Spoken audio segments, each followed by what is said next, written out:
From the newsroom of Impact Alpha, this is your Impact Briefing for Friday, August 12th. I'm Monique Aiken. Today I'm joined by Impact Alpha's Amy Cortese, who has been talking to investors about how the Inflation Reduction Act is resetting the table on climate. Hi, Amy. Hi, Monique. Great to be here. Great to have you. But first, here's what you need to know from the week in Impact Investing. The climate bill includes provisions for green banks. The $27 billion Greenhouse Gas Reduction Fund could bank projects like building energy retrofits, small-scale community solar projects, and agricultural projects that store carbon. More than half of the money is targeted at low and moderate income communities. But many community-based lenders may not be able to access the funding because deposit-taking financial institutions are barred. Across the pond in Africa, locally owned small and mid-sized businesses, ones with 5 to 100 employees, have a hard time accessing credit. Big businesses can get commercial bank credit, and micro and informal businesses can turn to microfinance or fintech. As Impact Alpha's Jessica Pothering reports, Balloon Ventures is cutting checks of around $25,000 to Africa's small businesses by bundling the financing with business support services or technical assistance. In the latest post in our series, Frontiers in Social Innovation, Matt Bannock charts the promise and perils of catalyzing new markets with early-stage impact investments. And Rangers McVeigh Capital's Carrie Endries shows how fixed income strategies can offer scalable impact with low risk and liquidity. In deal news, Ting Internet secured $200 million from Generate Capital to make internet connectivity more sustainable. Toronto-based Ting is looking to make communities more resilient by expanding fiber optic networks, which have a lower waste footprint and use less energy than cable. Sarah Care raised $320 million to deliver home health care for the elderly. London-based Sarah provides more than 1 million prescriptions and at-home and telehealth consultations per week for 2,000 business clients. The home health industry could reach $383 billion by 2030, driven by the aging of the population. And Forage secured $22 million to help low-income Americans use food stamps to order groceries online. About 42 million Americans receive help with their food bills from SNAP, the Federal Supplemental Nutrition Assistance Program, more commonly known as food stamps. But not many grocery stores accept SNAP benefits online. That's a problem for those who are homebound, lack transportation, or live in a food desert. Forage's software helps online grocers accept SNAP electronic benefit transfers, or EBTs. Amy, welcome back to the show. The Inflation Reduction Act is a bill making its way through the House right now, and then to the president's desk. People are catching up to what it means, but you've been all over it this week. Can you tell us more? Sure, Monique. Yeah, this is a pretty big deal. As most people have heard by now, the Inflation Reduction Act, or IRA as it's being called for short, will provide $369 billion in climate and energy-related investments across a wide range of sectors. This is the largest climate investment in U.S. history. So the bill will reduce U.S. emissions by 40% from 2005 levels this decade, and that puts the Biden administration very close to its goal of halving emissions this decade. The bill also aims to build a domestic supply chain for batteries, minerals, and other critical inputs for the green economy. We wrote this week about how it's already reframing narratives, reshaping assumptions about the role of climate solutions, and raising expectations for the green economy. These are ambitious goals, but how will this all get done? Well, through a mix of funding and tax incentives. So there's $200 billion in clean electricity investments and incentives, almost $50 billion to retrofit buildings. There's more than $20 billion for farmland conservation, just to name a few areas.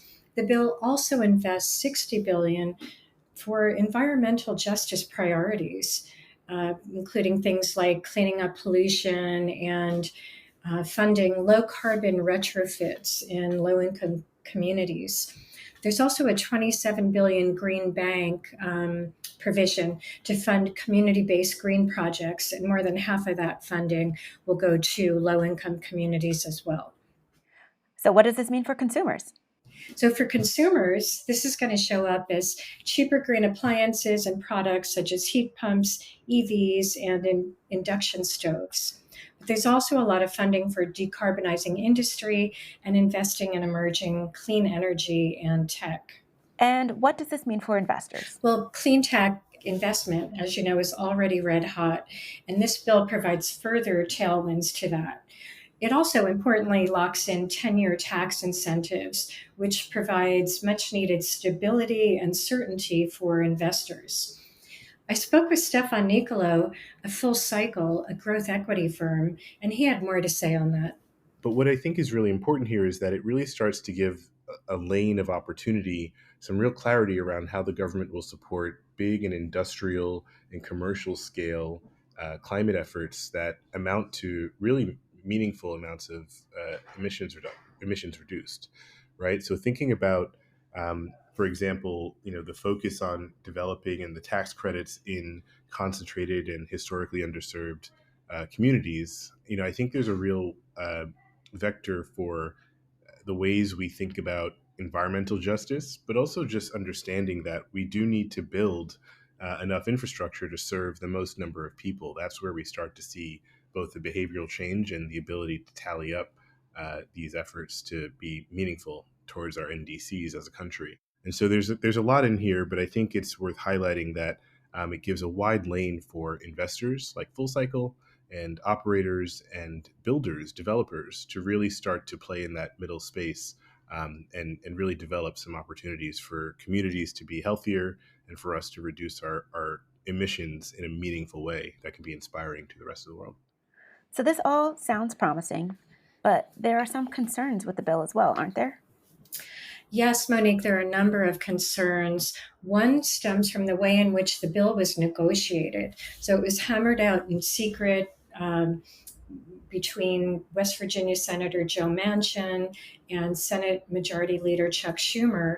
So communities that will be impacted by the bill had no say in its design. There was some necessary horse trading that came out of these negotiations. And one result of that is that oil and gas infrastructure, which is often cited in Black and Brown and low income communities, will get extended. Activists are also upset with the deal cut with Manchin to streamline the permitting process for energy projects. So, permitting reform is not necessarily a bad thing. The reviews can take sometimes years and can hold up a lot of green projects as well as non green projects and infrastructure.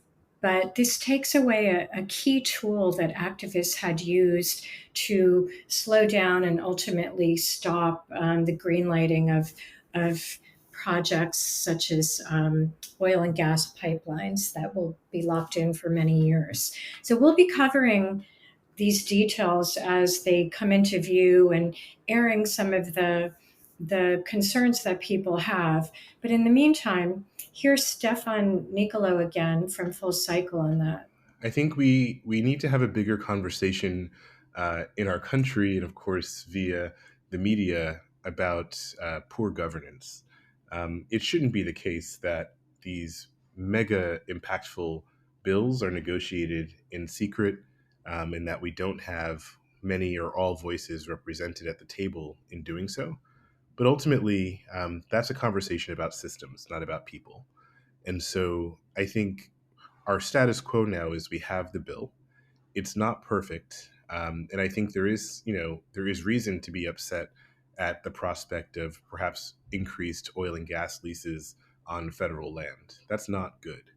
But ultimately, we have to think of this as the laying of a foundation, a really strong one, that gives us a line of sight into the ways that private enterprise, that citizens, that investors of all stripes can now participate in the kind of low carbon transition that is secure, right? That has a wide lane that will exist, of opportunity that will exist for 10 to 25 years, as we build these assets and deploy this capital into both restoration and mitigation and all of the ways we upgrade our infrastructure.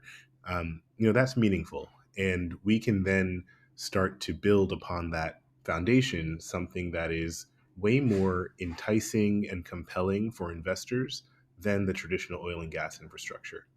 Well, thanks for keeping track of all this for us, Amy. We very much look forward to your coverage of the bill and what it means for us, for our communities, and our planet over time.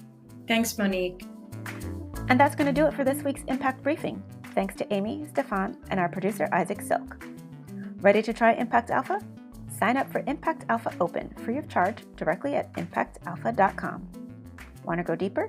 Grab a subscription and get full access to the site, Agents of Impact calls, and the daily email brief. Right now, we're offering everybody $100 off. Just go to impactalpha.com/subscribe and choose annual subscription. Thank you for listening. I'm Monique Aiken, Managing Director for TIP, the Investment Integration Project. Be sure to check back for next week's briefing, and until then, take care.